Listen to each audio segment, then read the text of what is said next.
Okay, I will be reading the questions as I go. I haven't even read them all yet. Let's see. Number one, the client that refuses to use professional home care. I think it's really important to educate the client while you're performing a service, just multiple times, always talking about the importance of professional home care, and that's 50 to 80% of your results come from their home care. If they refuse, you respect that. Some people just don't understand, and you continue to talk to them about it on every appointment, but in a nice way and not being too pushy, but just let them know that they'll get better results if they are consistent and if they use proper home care.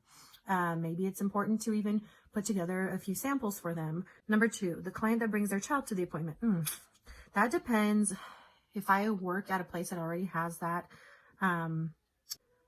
policies, then I would just have to tell them and have them come back, but just be nice about it and say, I have kids too, and I understand that it's really hard sometimes to make time for ourselves, but please, try to come back, and I do it from home.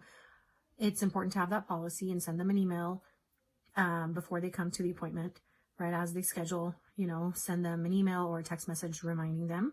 And if they still do, I think it's important to be tactful about it, but also remind them, and hopefully they won't do it again. And always have like a tolerance, or a 2 day, if they do it twice or whatever, you can fire them as a client, unfortunately.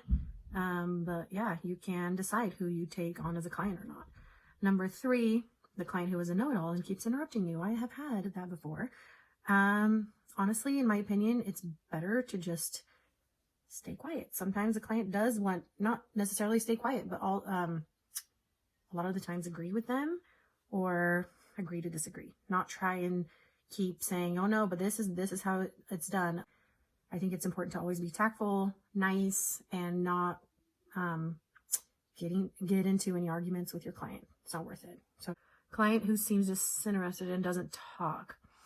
I've had that too, and a lot of times clients don't want to talk and they just want to relax, and it's important to respect them.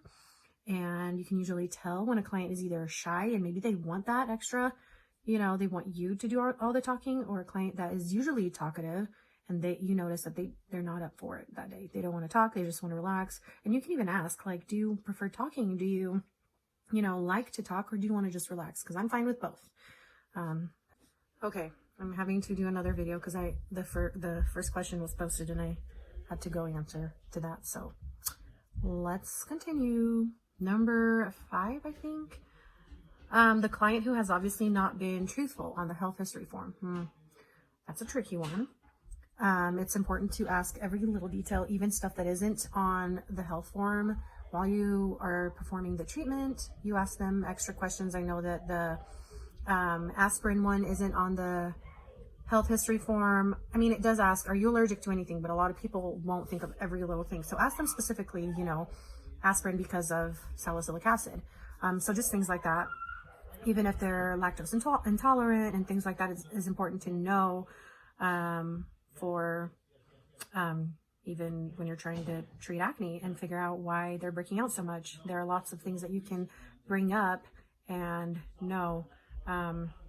If they're not being truthful, though, you have to let them know ahead of time, look, and even maybe on your health form or when you have them sign papers beforehand, have it so that they know that anything that they don't disclose can have an impact on their treatment. Yeah. So number 6, the client who appears impaired due to drugs or alcohol. I know that I haven't had that before, but I know that there have been some girls that have had that happen. This one's a hard one because I don't know very many people that use drugs and alcohol, but I'm just thinking, like, if it's someone I know that isn't like completely, well, this one is impaired. Okay. I would just send the client home and say, hey, do you want to come back another day? You don't seem well. Yeah. So that's what I would say. Number 7, the client who is talking loudly. I think that's what it's supposed to say. And being disruptive to other guests. If it's someone I know, then I wouldn't have a problem telling them, hey, we need to be quiet.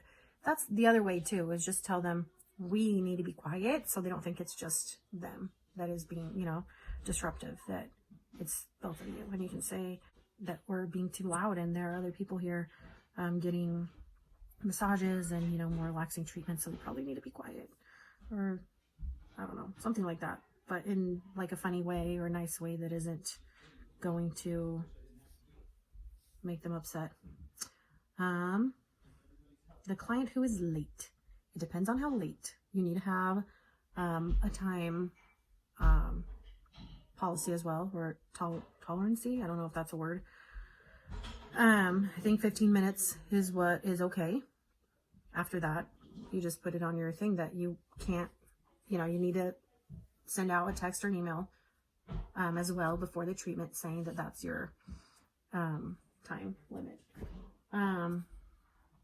And if they are later than that, you just say, sorry, I can't see you today. I have a client. Or if you're not there, then you're not there. You know, you say after 15 minutes, I go home. If you work at a booth, you know, if you booth rent, I'm just thinking of my personal scenario where I booth rent or it'd be my house.